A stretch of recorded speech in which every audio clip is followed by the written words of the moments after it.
Prosseguindo então na renovação do pacto que Josias faz com Deus, continuando nesse capítulo 23 de 2 Reis, do versículo 21, 23, Josias, novamente, ele celebra a Páscoa. Então, ou seja, o povo estava há muito tempo sem celebrar a Páscoa, significa que o povo estava há muito tempo sem lembrar da libertação do Egito e lembrar também daquele grande livramento que Deus deu, né, em que eles passaram, a Páscoa é passagem, né, passaram da morte para a vida quando eles escaparam ali do anjo da morte. E depois nós vemos que essas atitudes, elas não vão livrar o povo da destruição. O pacto que Josias renovou foi algo forte, até os sacerdotes, né, que foram sacrificados, ele destruiu tudo, celebrou a Páscoa. Mas agora veja o versículo 26 e 27, o que Deus vai dizer. Todavia, Yahvé se não demoveu do ardor da sua grande ira com que ardia contra Judá, por todas as provocações com que Manassés o tinha provocado. Vamos lembrar que Manassés foi um dos reis mais idólatras da história, e ele também foi o rei que teria ordenado até a morte do profeta Isaías. Versículo 27. E disse Yahvé, também a Judá hei de tirar de diante da minha face, como tirei a Israel. Ou seja, as 10 tribos do norte, chamada de Israel, né? Deus os tirou, eles foram levados cativos, e agora ele diz que também vai fazer o mesmo com Judá. E rejeitarei esta cidade de Jerusalém, que elegi, como também a casa de que disse, estará ali o meu nome. Ou seja, Deus vai permitir a destruição de Jerusalém e a destruição do templo. A destruição vai acontecer lá no ano 586, 587, 586 antes de Cristo. Aqui nós estamos mais ou menos no ano 626, né? Então, cerca de 40 anos depois, o templo estará sendo destruído.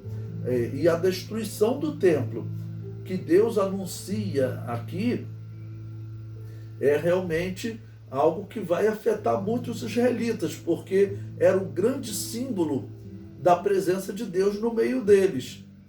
Então, a destruição do templo será um grande sinal para eles. Mas, infelizmente, nós veremos que mesmo com essa grande destruição, eles não vão se converter.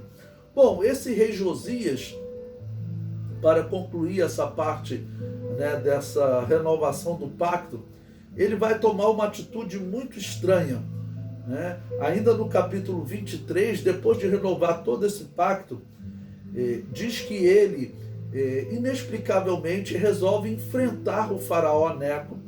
E o faraó Neco, ele estava passando pela terra de Canaã, ele não ia sequer fazer guerra a Israel, ele ia fazer guerra aos assírios, que já estavam muito enfraquecidos. Nesse período, os babilônios já tinham até conseguido vencer os assírios, tomando a cidade de Nínive.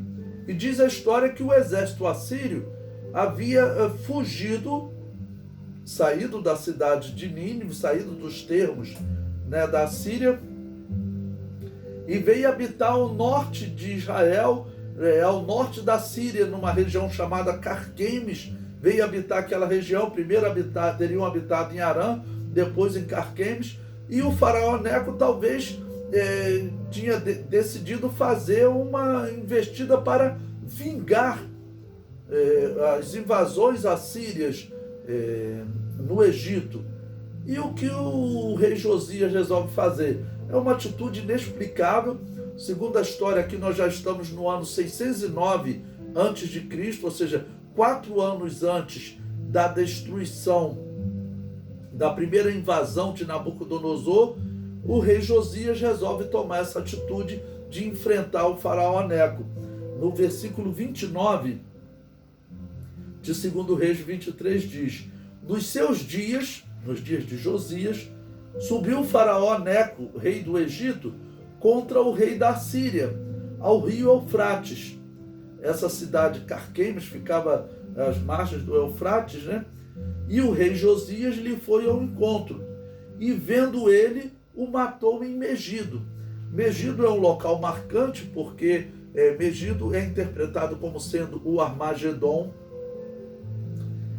e Josias acaba morrendo ali naquele local de forma inexplicável, porque ele não tentou invadir Jerusalém, ele não estava tentando fazer guerra aos judeus, ao reino de Judá.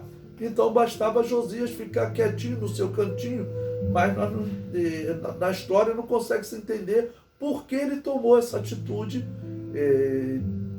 de enfrentar o faraó. Não tinha motivos para ele se aliar aos assírios, já que os assírios estavam enfraquecidos, derrotados, expulsos, lá da região de Nínive, que ficava junto do rio Tigre. Eles saíram, estavam vivendo junto do rio Eufrates. Ele toma essa atitude, e esse homem, que era um bom rei, acaba morrendo, e os reis que virão depois dele serão catástrofes para Israel, tanto em termos de temor a Deus, quanto em tempo de reinado.